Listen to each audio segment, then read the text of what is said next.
So this framework that we've given you is just a framework. You can use it for any area of your life.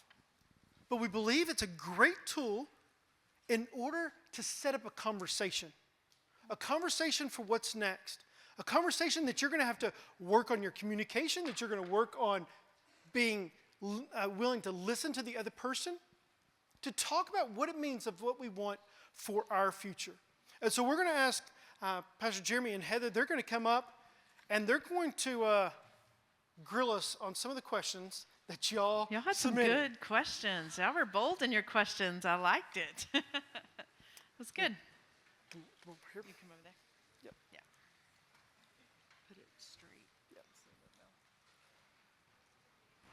So they can see behind you.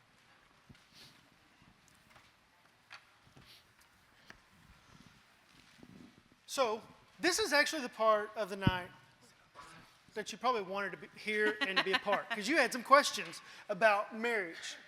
But all of these questions that we're going to answer are questions that you're going to have to go back and talk about. Yep. You're going to have to talk about where you are in this process and be honest. This is where I am. Yep. You may be in a different place, but we need to be united in order that we can move forward together. Yep. All right. Y'all ready? What you got? We'll be ready. All right, here we go. Let's start off with a banger. I was about to say. He picked up those I was handcuffs. trying to take them. Easy tagger. Ours are black, but we could use some pink. Sorry, Mom. My mom's here somewhere. Hey, our parents are here too. It's all right. We're good. All right, It's good. fine. So question number 1. What advice would you give younger couples looking to build a lasting partnership? Good luck. True. I think let's start off with never settle for okay. Never settle for good. Always learn, always grow, always be willing to do whatever it takes to improve your marriage. Yeah. One of the things Nick and I did when we first got married, we got advice that said, never stop laughing together, which we thought was fun. There's just something about when you laugh with people that you have a good time. So that was a very practical advice.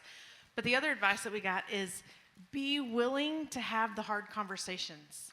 And so we committed when we were first married, we're like, even if it's tough, we are going to have the hard conversations. Like, it's not about, I'm mad you left the toilet paper out. It's not that I'm mad that I'm the one doing the dishes. You got to get to the heart of what that matter is. And so we just committed that we were going to have hard conversations. And whatever that meant is what it meant. And there were some rough patches along the way, but it's made us where we are because we were willing to have those conversations. Those two things of never stop laughing together is such incredible wisdom. There's actual psychology that goes along with it now that shows that there are certain chemicals in the brain that actually fire, and when you laugh with someone, you actually connect with someone. Yeah. And the problem is, a lot of people stop laughing in their marriage. True. And they stop connecting. And there's an actual psychological thing that happens in that moment, and then being able to have the conversation. Mm-hmm. We had some fights, and we decided that we would not go to bed until the fight's over. And we look at each other and go, How much longer can I can't stay awake. It's 4:40. The alarm goes off at 5:05. Are you good? Yeah, it's true. Yeah, I'm good. Are you really good? Are you sure? I'm fine. Are you sure? I'm fine. Yes. Fine. Not fine. We were way past the fine thing at that point. This was. Yep. Are you good? Are you good? Okay, you want to sleep for 20 minutes till the alarm goes off? Yeah. But you know what? We woke up and we were physically fatigued, but there was a mental relief that we weren't carrying that stress anymore. For sure. Okay, question number 2. How do you ensure you are equally yoked financially when it comes to day-to-day spending and monthly budgeting? So, I know where he's going to go. Because I know where he's going to go with this. Amazon does count. He's the Amazon spender. Yeah, I'm actually, He's the does spender. count. So, we've been married for 21 years now, and there's been exactly 1 year, Jeremy, that I've made more money than her. One. He knows. I have a sugar mama, and I like it, okay? Yes. That 1 year, I averaged probably 10 to 15 hours of overtime every single week in order to surpass her. And so for guys that your wife makes more, get over it. Yeah. That is God's blessing to you. And I really hope she makes a lot more and a lot more and a lot more. Keep working. Yeah, keep working. We keep waiting for the You Richard need to to get a promotion. You need to work Oh, harder. okay, awesome, yeah. But the other part of that is understanding that it's equally yoked. The same thing. If you're a stay-at-home mom, it is my belief that you are the most underpaid person in this entire building. Doesn't matter what you make if you're a stay-at-home mom. And that doesn't mean if your husband makes $500,000 a year or if he makes $50,000 a year. You're still underpaid for what you do. So understanding that if that's something, a decision that you've made, or even if, I think there's a lot of times that people think, I make $100,000, you make $30,000. So I get to spend 70% of the money and you get to spend 30% of the money. And I just Thank think, goodness that's not the reality. yeah. But I think there's a misconception in that. If one makes 100 and the other makes 30, y'all make 130. And understanding that we've worked with couples where he could spend $5,000 without asking, and she could only spend $50 without asking. And that's just unequally yoked, and vice versa. If you are the stay-at-home mom, but you are not being frugal with the money, if y'all aren't in agreement with how you're spending, that's as equally wrong as the other end of it. So just making sure that you understand it's the one, and it's the one finance as well. It is you guys together making decisions what you want to do with the money. Yeah, and if one person stays at home, and there was a point that I was really hoping she could make enough money for me to stay home. Me too. How can we do it where we can both stay home?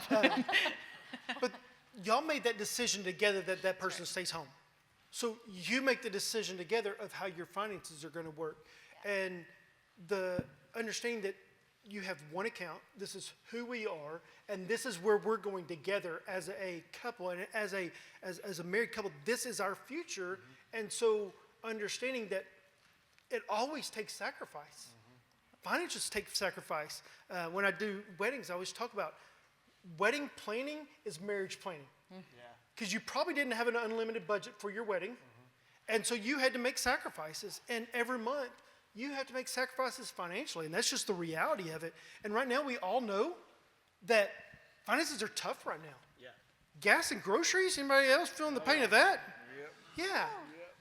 Everybody is. Yeah. So you have to make a decision that what we want together is more important than what I want now. Yeah.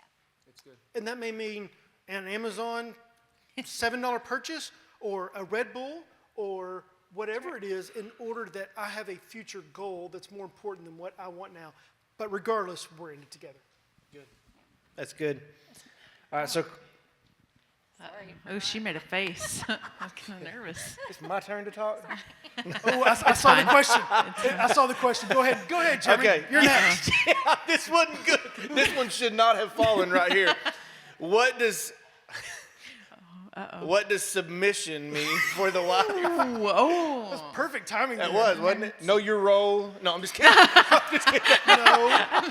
No. What does submission mean for the wife? I'm hungry. Make me a sandwich. Y'all lighten up. Just laugh a little bit. I told you we got to laugh tonight. Okay? They got all intense right there. Yeah, That's a scary, hey, the Okay. world has made that word a very, very scary word. Yes. Which is unfair to what it is, because it is, a lot of people think that it creates this hierarchy. I'm higher than you, you're lower than me. And that's not how God created that. And so what I would tell you, for me, submission, it doesn't mean that you don't get a say in anything, or you just have to do whatever your spouse says. And there's lots of things in that. But for us, kind of how that has played out is, let's say we have a decision to make, and we discuss it. Here's the pros, here's the cons, this is what it looks like, this is what, we have all the discussions, we work through all the things.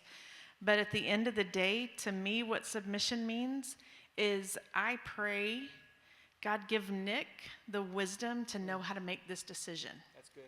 I don't pray that I get the wisdom to make the decision. I pray, God, guide Nick, because that's what Scripture calls him to do, and allow me to have the right spirit in the conversation. So that's really what it means for me. Submission is checking what my heart is.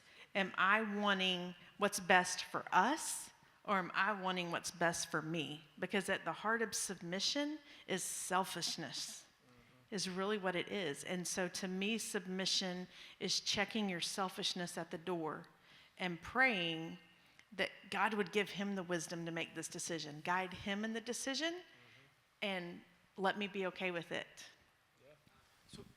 So I'm going to answer hard. Go. I'm actually going to step on everybody's toes. Come on. Okay? Not surprised. It's good. It's what we're here for. It's good. It's what we're here for. So I'm going to address the women first, and then I'm going to address the men. I told y'all she's always made more money than me. You made it very clear she is Dr. Edwards. I am not. Okay? She is smarter than me. She's made more money than me. She's more impressive in every single area of life. Okay? Like, I'm proud of that. Yeah. And with that reality, this strong, beautiful, incredibly intelligent woman says, I trust that God's placed you in the head of our house. I'm going to pray for you, and ultimately this is on you. And so she has every right and authority to go, I am smarter than you, I make more money than you, and I don't think that's the right decision. Right. But she leaves that all at the door because God has said this is the command upon your life as the wife, as the spouse, and she has said, I'm going to submit to God more than I submit to you. And so, women, you're going to say, I have every right. I know you do. But your calling is to submit to God, not just your husband. That's right. And it says, wives, submit to your husbands as to the Lord. The verse right before that, everybody forgets, is submit to one another out of reverence for Christ. That's right. Yep. That we submit. It's not just my way. It's not just her way. It's I'm going to give and you're going to give in order that we're going to submit to Christ. And what does Christ want for our marriage, our life, our family, our ministry, all of these things. And then the other side of that coin is the men. Men, that scripture, Yep. it's actually the easiest on the women there. It's true. Yep. Wives, submit to your husbands is an easier verse. Wives, you got off the hook. It's true. Okay? And all you go, no, you got the easier. Because here's what it says, men. Men, you are to love your wife as Christ loved the church.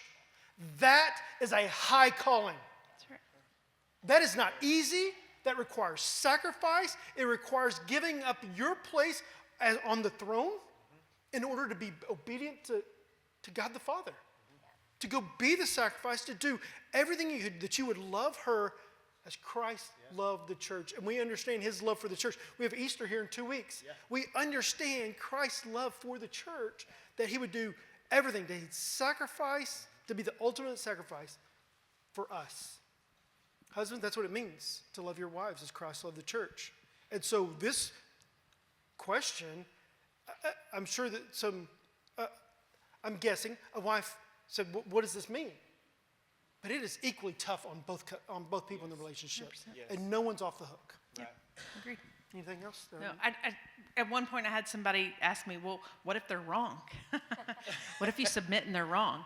I'm like, well, but then I trust God had our plan in that. And so that's kind of looking at it from your Luckily, aspect. you haven't had to deal with that yet. Not at all, no. And that's my deal. I wouldn't know that it was, look at you. I wouldn't know that it was wrong because I trusted God to lead you in that deal. So maybe it's not wrong.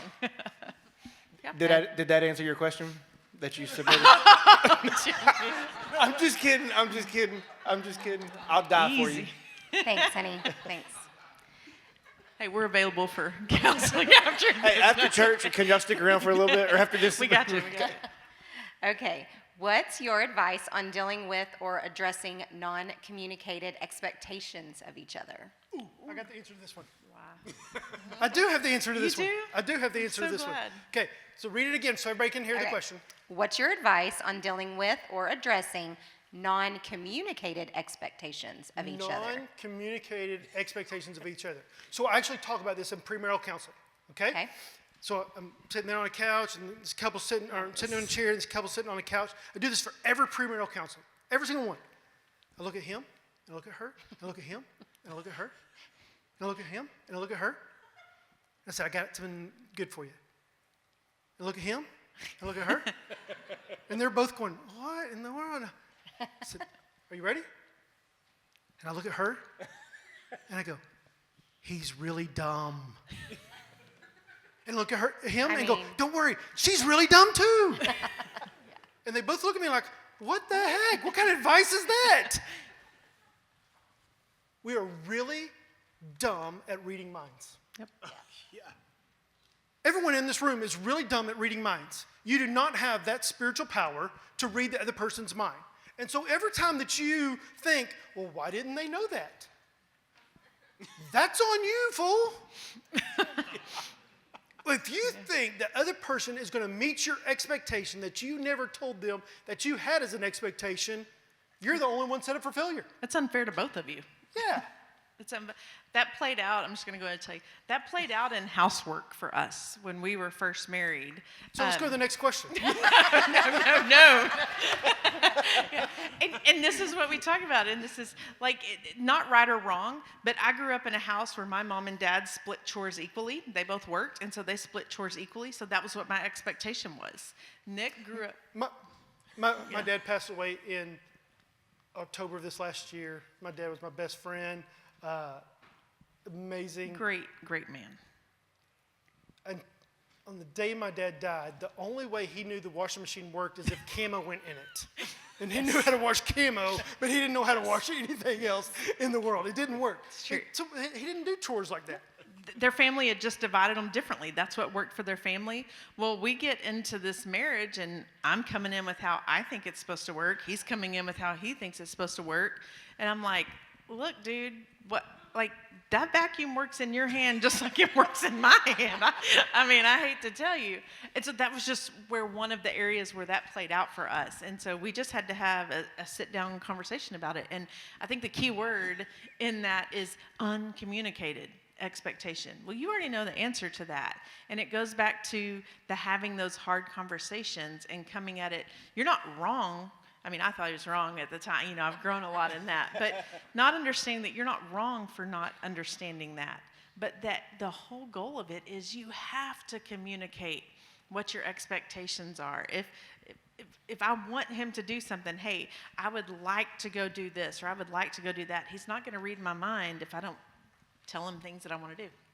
Send it in a freaking email, okay? Help me out here. Let me know. Go this secretly is what set I an want. alarm on their phone. Yeah, put an alarm on my phone and help me out here. Yeah. That we don't read each other's minds, and so then we get frustrated. Well, I thought they knew I wanted to have sex tonight. I thought they knew I wanted to go out to eat dinner tonight. I thought they knew that Saturday night we were going to do this.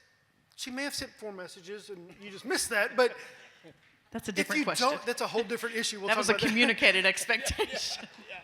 But if you don't tell them, how do they know? Mm-hmm. And you're setting yourself up for frustration. You're setting them up for feeling like they lost and they don't even know what they did wrong. Neither one of you are satisfied. No. You didn't get what you want, and they weren't able to fulfill that for you. Where I love when he tells me, hey, I would really like for you to do this, or I'd like to go do this. I love being able to fulfill that for them, and vice versa. But you got to be able to tell each other what you want in that. I would really love it if you would vacuum tonight whenever we get home. Count on it. Okay. Let me hit that start button on that robot vacuum right now. Hey, that robot has saved a lot of marriages, I fully believe. All right, question number 5. What is the average number of times... Somebody's giggling. They were the one that wrote this question. Who was it that giggled? Somebody's Yeah. already giggling. What is the average number of times a married couple has sex in a week? 7 days. There's only 7 days in a week, guys, so we're talking about the whole 7 days. We're not talking a school Not the weekend. weekend. We're talking about the whole... That is the weekend too, honey. But I'm saying not just the weekend. So I actually do this in premarital too. I actually give them both a piece of paper and say, okay, don't cheat. Don't look at the other person's answers. and this is in premarital, and I asked them a question. Question number 1, how many times a week do you want to have sex? And they write their number down. Don't let the other person see. How many times a week do you want to have sex? And then say, okay, question number 2, how many times do you actually expect to have sex a week? Because those aren't always the same. How many times do you want to have? How much do you really expect to have sex? This is all your homework tonight, just so you know. Absolutely. It's a communicated expectation. Let's even have this conversation. It's an easy way. Well, Nick told us to go answer these 2 questions. Yeah, put them on paper and just slide the paper across the table and change. Going, really? Oh, I missed that. So, I will tell you. This. Tonight for sure. So This is one of your automatics. Yes. the highest number I've ever seen on there was 17. I don't know if that's good or bad. Expectation? He was expecting 17? Why do you or say that's what he he? wanted? That's what he wanted. Why do you say he? It could be a woman. I mean, I don't know. So on that, you made a joke that he said that. I do think that there is this misnomer that a man, it's only the man that wants sex more than the woman. And that's not accurate. It's not always true. And so I think there's a little bit of freedom for that women need to have to go, if you were the one that has the sex drive woman, that's okay. Yeah. And I think there's some of that plays out that women don't feel like they can have that just in some of our counseling. I hate the word normal. Yeah. Normal's never a word because normal is not about normal. To me, the whole question, the part of this, it's about sexual satisfaction. Because if you're a 17 and your spouse is a 2, that's going to be unmet expectations.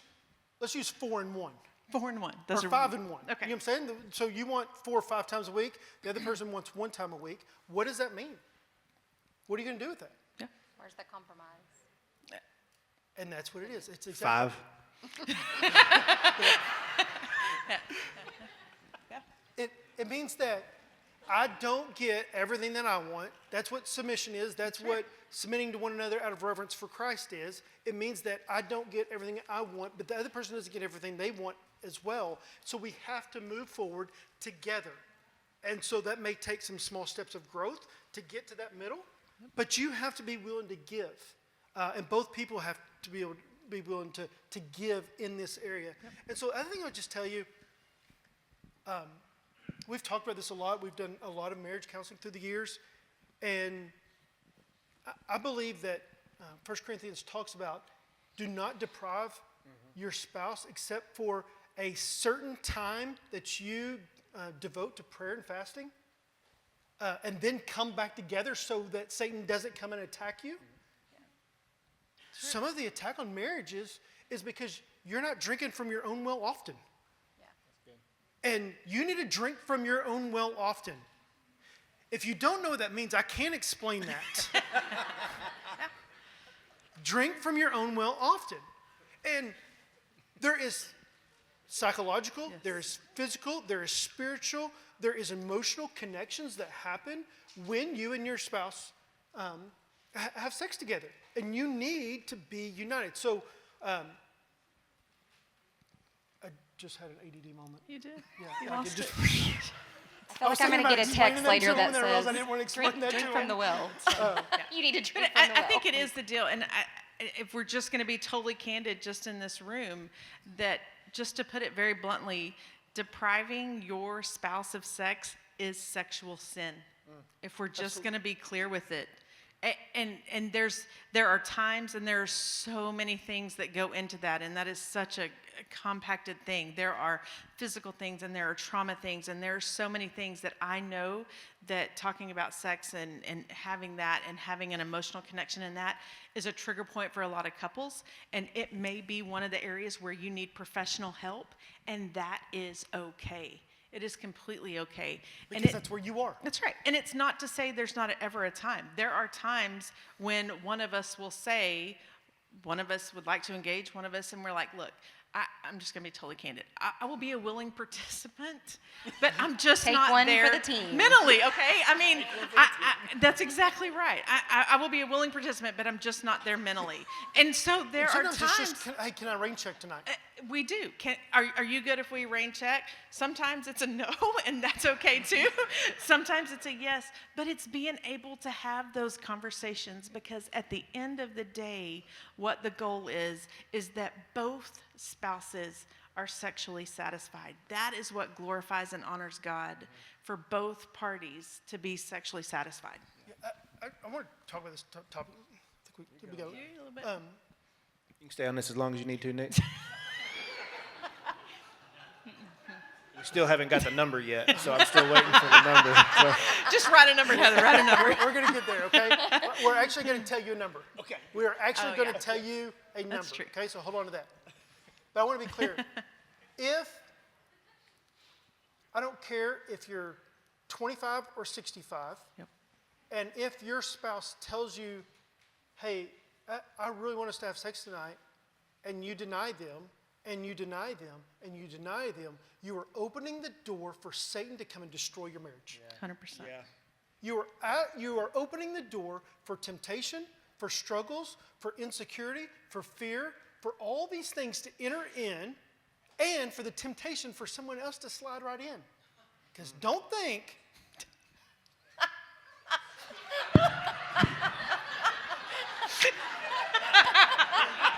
Did y'all catch that? I tried to hold If it you together. didn't stand up, Nick will say it again, so it'll hit you right in the face. Hey, whoa. I want to see how sign language goes over there. Hey, all right. I think we've hit Connie enough. over there having to sign that for the There's death not of many things that ministry. embarrass me, but that does. Let's go. Next question. Yes. Yeah. Oh, wait. It's okay. It's okay. Yeah. Sorry. laugh together, 100%. drink from your own well often. Yep. If you don't, someone else will offer that drink. I don't care if you're 25 or 65. Someone else will come and flirt with your spouse if you deny them and you deny them and you deny them. And don't think that you're above that. Don't think your marriage is above that. It's not. 3 greatest men in the Bible. David, a heart after God. A man after God's own heart. Most spiritual man. Solomon, wisest man to ever live. Samson, strongest man ever. All 3 men destroyed by women. It's not a coincidence. Do not think that that can't happen to you. Protect your spouse. Woman, protect your husband. Husband, protect your wife in this area. Yep. So, 100%. you want to tell them the answer? I'll just, it's not an answer per se. For us, where we've landed, I'm just going to be totally practical. It was a book that I read back when we were in college as we started talking about preparing to get married. Just knowing about the way that men are derived, our goal, what we strive is we try to never go more than 3 or 4 days. You've never said 4 before. 3. I was being a little late. 3. Don't say that. 3. Okay. 3.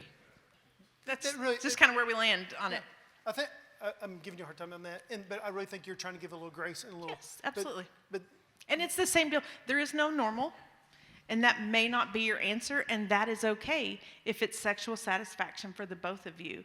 If it's not, be willing to have those conversations. Be willing to communicate what your expectations are, or it's going to lead to frustration.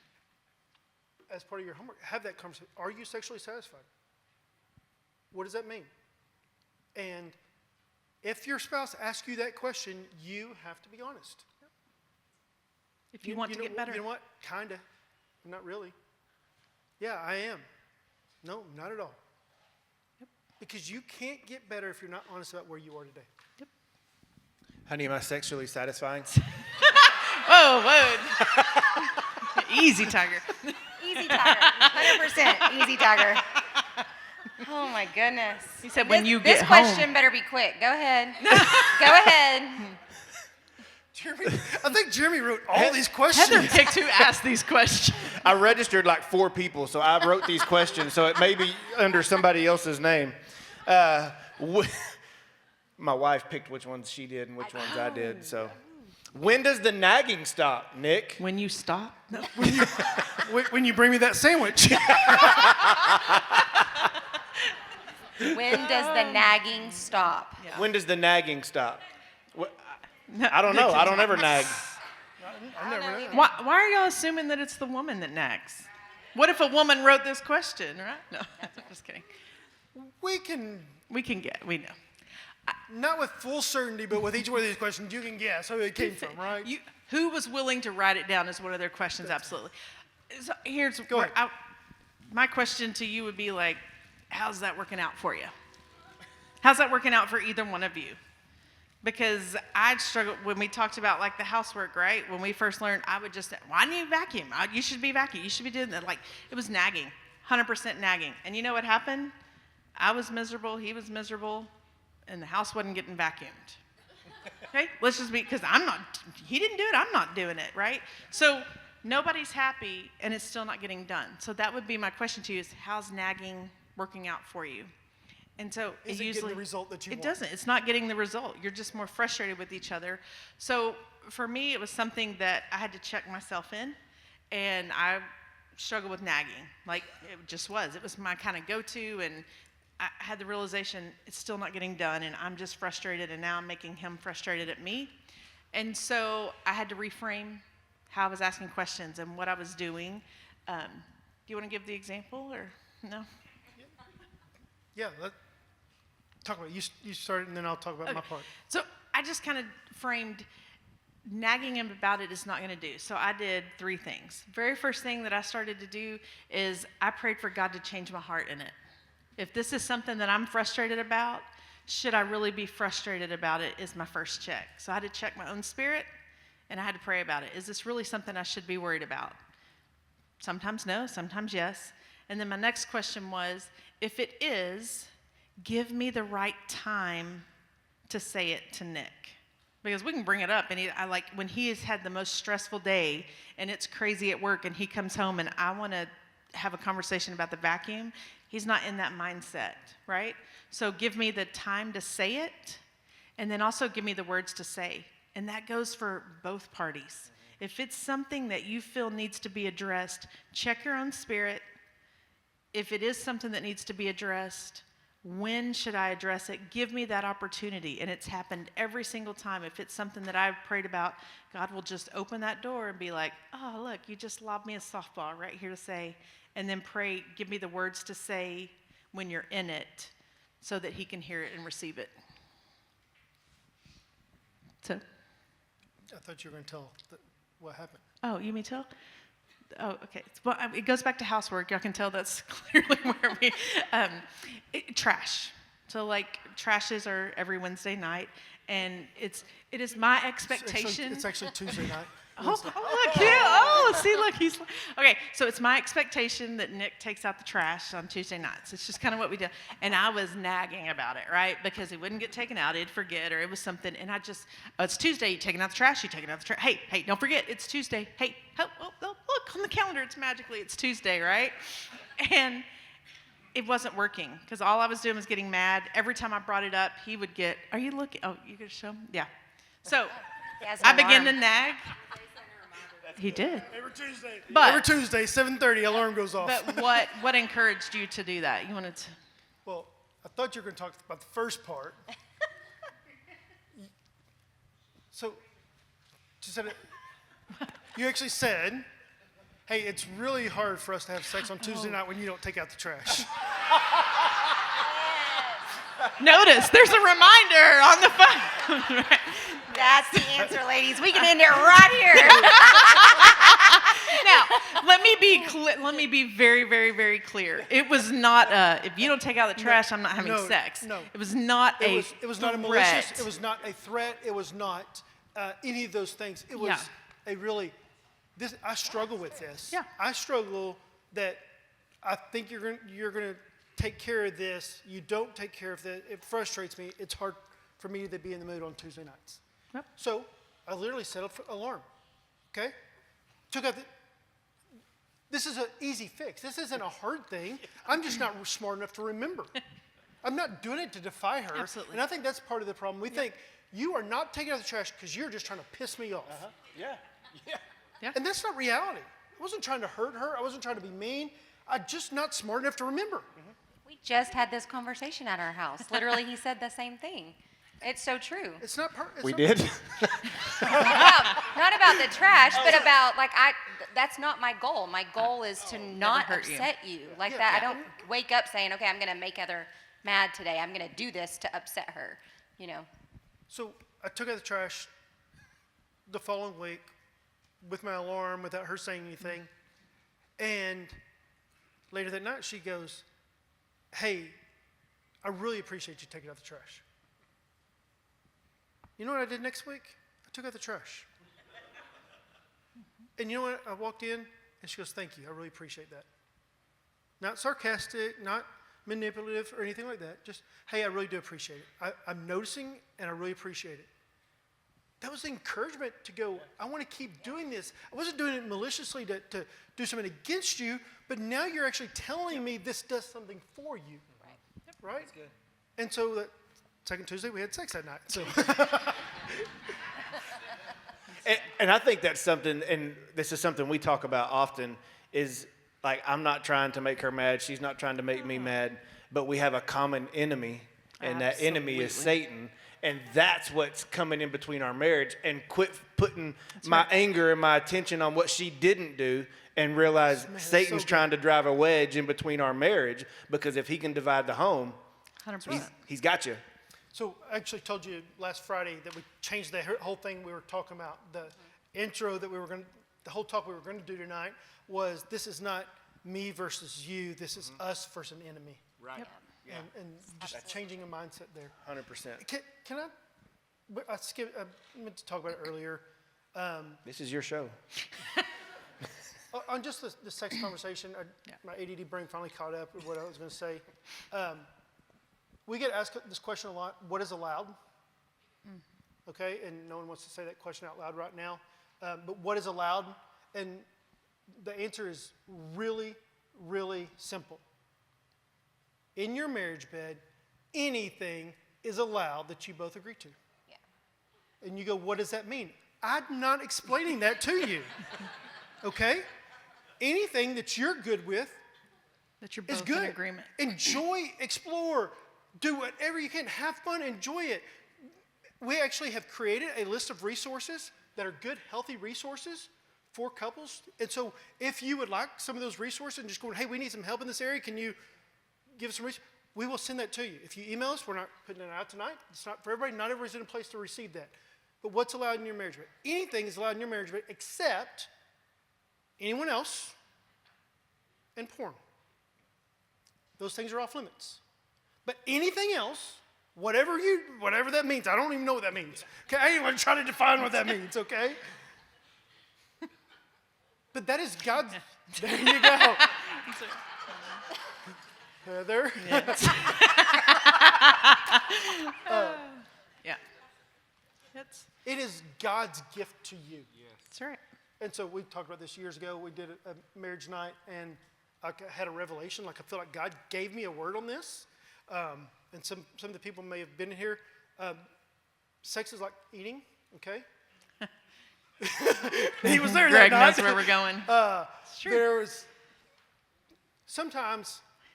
it's just, Quick.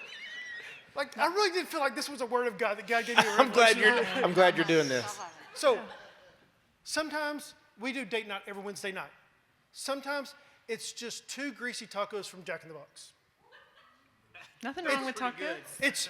And sometimes your sex life is it's cheap, it's greasy, it's easy, and you got it. Sometimes there's quicks. Okay? Sometimes sometimes it's just 2 Jack in the Box tacos. Sometimes it's Chili's. It's a little bit better. It's a little bit more expensive. You can't just go through the drive-thru. You actually have to spend some time together. But you know what you're going to get. And other times, it's like Nick and Sam's. You get all dolled up, you dress up, you go through the whole parade of the whole night, you enjoy everything that Nick and Sam's have to offer, and you are completely full at the end of the night. Yep. And that's the reality of your sex life. You cannot survive on Jack in the Box tacos alone. But you can't eat Nick and Sam's every single meal, every single day either. And so you have to have all three areas of your sex life. Sometimes it's Nick and Sam's, and you are completely exhausted at the end of the night, and sometimes it's just 2 greasy tacos. There's a Chili's down the street and a Jack in the Box on the other side of 80. Yes. So, all right. That's good. Are you ready for number 7? How do you move on after forgiveness? Or forgiveness. Yeah. Forgiveness. This is, How do you move on after forgiveness? This was, it's handcuffing them to their past. Go ahead. I was going to say, this was asked multiple times that was in there. It really was. It is something that you struggle with because you're two flawed human individuals. Yeah. There is going to be hurt. There are things that I have done that have severely hurt and wounded Nick, and there are things that he has done that has hurt me. And not that it's intentional. You're just two flawed people, and when you let your selfishness get in the way, there's going to be hurt. And so everything that you have to do is focused on grace and just more and more grace. Just this idea that your marriage has to be based upon grace. It has to be understanding God's grace and forgiveness to you. And any time that we are unwilling to forgive the other person or unwilling to forgive ourselves, what we are saying is, what you did on the cross wasn't enough. Yep. Yeah. Do you really believe what Jesus did on the cross wasn't enough? Because your unwillingness to forgive is saying that sacrifice isn't enough for me to forgive you. God may have forgiven you, but I can't. And so we have to understand the grace that we have received, the forgiveness that we have received. Are there hard things to come? Yeah, you have to be honest about this is where we are. And sometimes you're in a deep, dark place. There's been a major offense in your marriage, and you need some professional help. Yep. You need some ongoing therapy. We have some wonderful counselors that we're connected with that we will help you get connected with, that you're going to have to do the hard work. Yeah. And forgiveness, we talk about this a lot of times. We'll be in an argument, and it may not even be a big thing, but she'll go, well, just forgive me. I forgive you. I still need to tell you how I feel.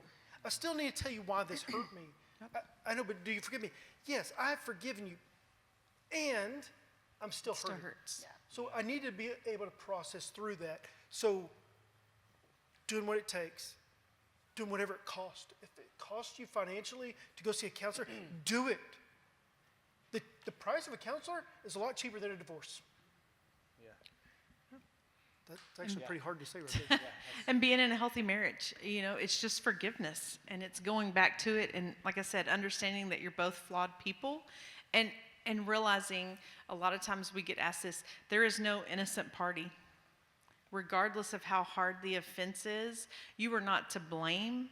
You are not there. If, just say for an affair, if we're just going to put it out there, you're not to blame for your spouses, but there is no innocent party in that as well. There are always things that both spouses contribute to a situation like that. So understanding where my flaws are, just as much as where Nick's flaws are, allow me to work through that forgiveness. I have been forgiven, so it's my honor and joy to get to forgive him as well in that.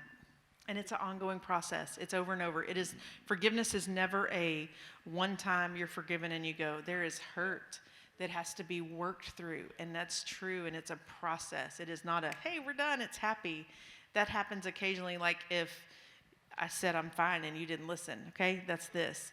But the bigger the offense, the longer the process, and that's okay. But just working through that process and always trying to get better and constantly going back to that. I touched my head and remembered, so I probably may not even ever, I had 40 stitches put in my head in a car accident. I don't ever think about it. I actually just touched it and made me think about it on this subject because it's a scar. Mm-hmm. And moving forward in forgiveness moves from being an open wound to a scar. Mm-hmm. Scars are okay. It tells a story of how we healed. But sometimes it's still an open wound, and you need to get treatment for that before it can begin healing. Yeah, that's good. Okay, why is marriage so hard when you love the person with all your heart? This is hard. You got this one. Is this hard? No, I'm just kidding. I would say this. I'm gonna tell you, my mom, when I first started, my parents have a great marriage. They are sweet, wonderful people. And my mom told me when I was like growing up, I don't remember, I just always remember her saying this. She said, marriage is the hardest thing you will ever do. I was like, well, thanks for the encouragement, Mom, right? But she said, but it is totally worth it. And if you do the hard things, you get all the joy with it. And so I just remember that. And it is the hardest thing that you will ever do. Everybody in here can attest to it. Yeah, I would just say, who told you it was going to be easy? They lied. They lied. They lied. Yeah. Is that it's hard. It is hard, but it is so worth it. And everything that you do, you can be better. It's what we talked about on that. You get to make that decision to move and to be better and to be constantly working to a better and a preferred future that you want for your marriage.